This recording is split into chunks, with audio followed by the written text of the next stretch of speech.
तिथे नुकत्याच बाळंतीण झालेल्या महिला आणि तिथे जेंट्सना ऍडमिट करतात. एक वेगळी सेपरेट रूम आहे जे तुमची ऑफ्थॅल्मॉलॉजीची, ती रिकामीच आहे. तिथे न ठेवता जेंट्सच्या रूम मध्ये ऍडमिट करतायत, पहिली गोष्ट. दुसरी गोष्ट, तुम्ही ज्याला कॉन्ट्रॅक्ट दिलेला आहे साताऱ्याचा टेंडर जेवणाचं, त्याला बिल नसल्या भरल्यामुळे 1 महिना झाले ह्या ग्रामीण रुग्णालयामध्ये पेशंट्सना जेवणच मिळत नाही आहे. आणि तिसरी गोष्ट, तुमचं CBC पॅथॉलॉजी टेस्टसाठी जे डायनोड लागतात, ती मशीन, ती डायनोड मशीन गेले 1 वर्ष इकडे नाहीये.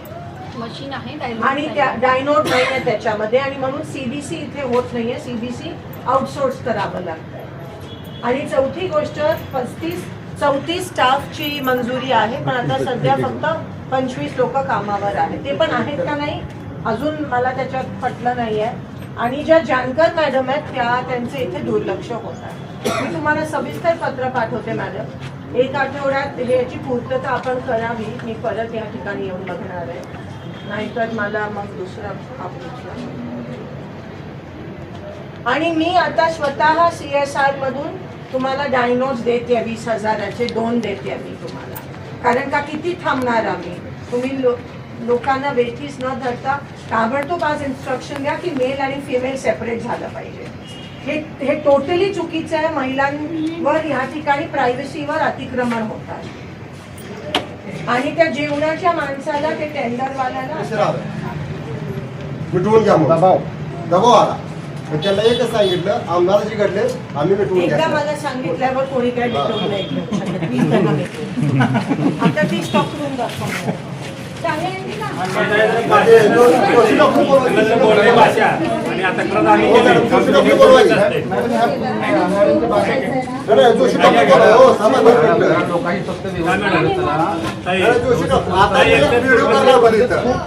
व्हिडिओ करणार होतो.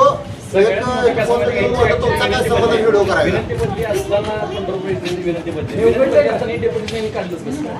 कुठल्या बेसवर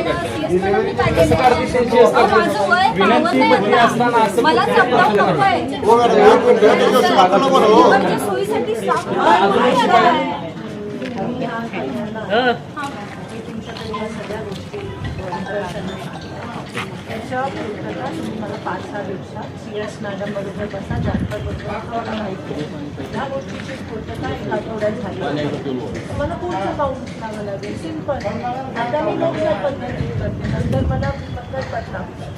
कारण का शेवटी तुम्ही असो, मी असो, आपण लोकांसाठी काम करू ना. मी वैयक्तिक काम ह्याच्यासाठी स्वार्थासाठी करते ना. तुम्ही करताय का वैयक्तिक?